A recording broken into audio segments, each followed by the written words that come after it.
from a man named Joey who said, when are we going to see our first-round pick here? Dan Moore is terrible. Jerry says that seems to be a popular question, but a good one in cryptic Dulac form. Clearly, he thinks that Dan Moore is not very good, and it sounds like he thinks Broderick Jones should get a shot. So do I at some point here. Do you guys? I saw somebody tweet out, and again, you see so much on Twitter, and Caboli accuses me of seeing stuff.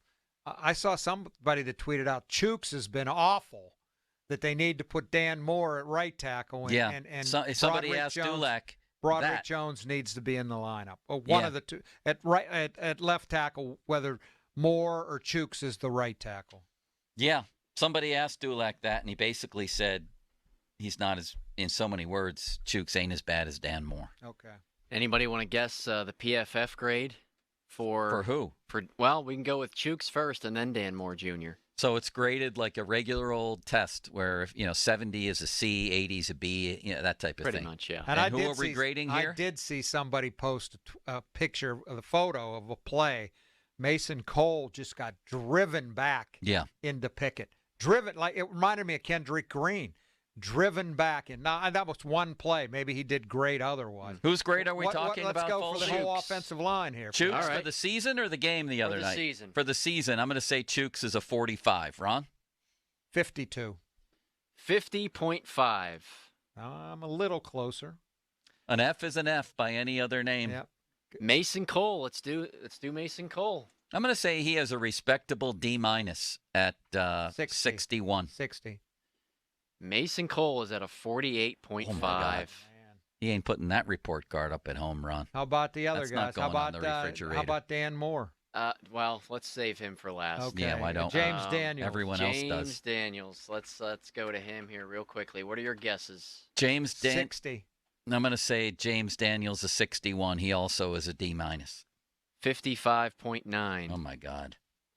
And Isaac Sayamalu. I thought first of all, let me say that he pushed some people around in the straight-ahead blocking game the other night, but I'm going to say he's about a 57. Same thing, 60. 55.5. And Dan Moore Jr. Last and least. 28. 0.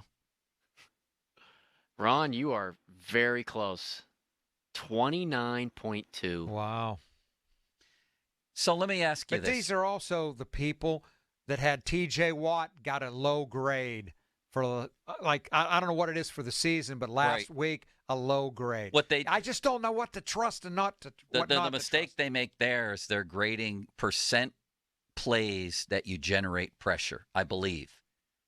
What they're missing is, so other people might have a higher percentage of plays where they actually generate pressure, but what happens when he does? The entire blanking game changes. Come on. Yeah, you have to have a weighted system that you award a lot of points if a guy changes a game on one pass rush. And especially knocks the football out, too.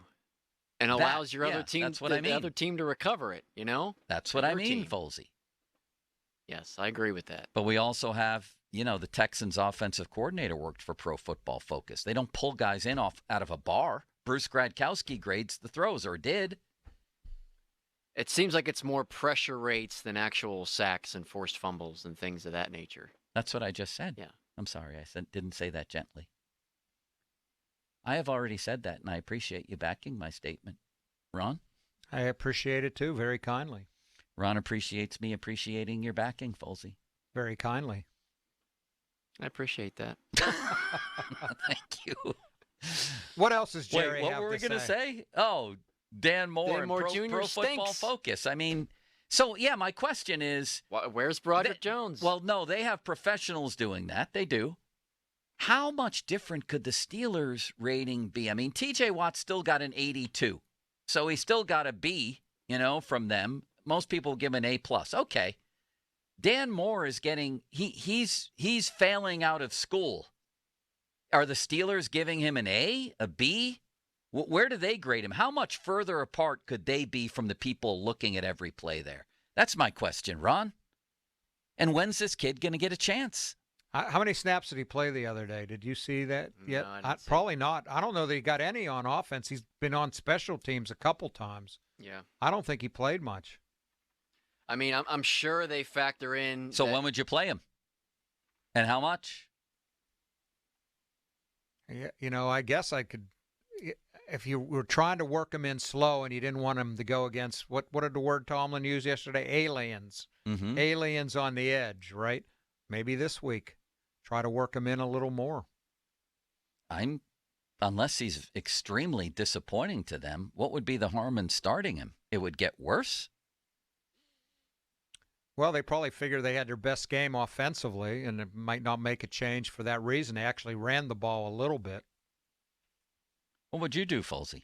I don't know. Something tells me that they look at the conventional stats and they say, "Oh, Dan Moore Jr. just went against Bosa, Garrett, and Crosby and only gave up 1 sack." Even though they admitted on the record that their game plans were basically revolved around to avoid those guys, right? To the point where Tomlin told Bob Labriola that the play to Pickens against the Browns was called because Myles Garrett wasn't in the game. So what are you calling and not calling when he's in the game? Like, how much is he affecting it just by his mere presence? I think they're going to go with Moore for at least a couple more games outside of these first 3, because they're going to say, all right, these guys were monsters. Again, the bye week is the natural. That's after true. the Baltimore game, right? Yep. They play in Houston and home against Baltimore, and then it's the bye week. Jerry, says a person, do you agree with the talk about Warren being a better option than Najee Harris? I think Harris's stats are skewed by playing more on obvious running downs compared to Warren. Thoughts here?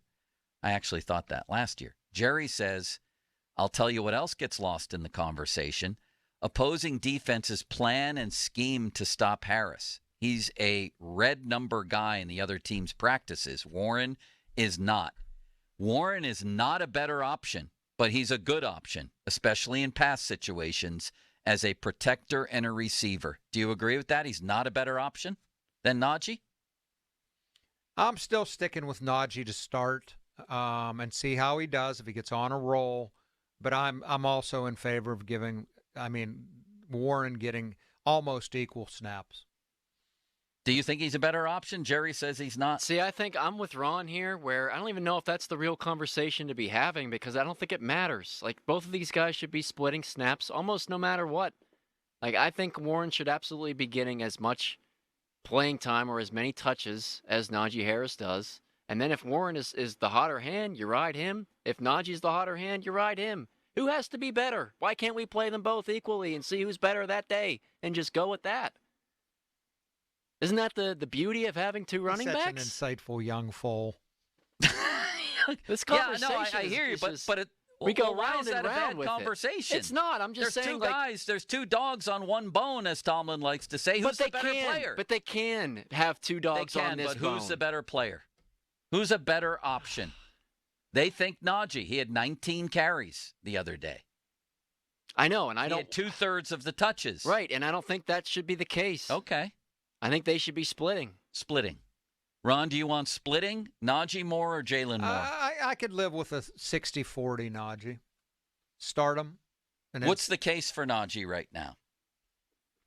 I thought he ran pretty well the other night. I mean, looked good on that long 17-yard run. They just, as Kabali somehow, I don't know what he was trying to say. I saw one highlight on Twitter where he got hit like 3 times in the backfield and ends up gaining 2 yards. Right. I mean, I don't know. I want to see a little more of Warren, but I'm not quite ready to do it all at Najee's expense. I still like Najee. I agree with you. I still think that when I consider Najee, I consider what he did down the stretch last season. And I remember the Baltimore game. He looked like the guy that they wanted when they drafted him. You know what I mean? Not only that, he made the big touchdown catch. That included, yes. But I also agree with Kabali when he says that he's got to quit acting like he's Le'Veon Bell and quit dancing. I do agree with that. And I sense less of that because Najee was smart enough to say to those guys, forget about what I want. And he told this to reporters, doesn't matter what I want. It matters what the guys who are blocking for me want. Tell me the limited number of plays you guys like, and let's go with that. Yeah. To me, that's good leadership by Najee, and it's just smart. And then you could see in the game when they're going double team straight ahead and firing off the ball, that automatically sort of propels him to do the same. Right. You know? So that's just smart. And that's the kind of guy he is.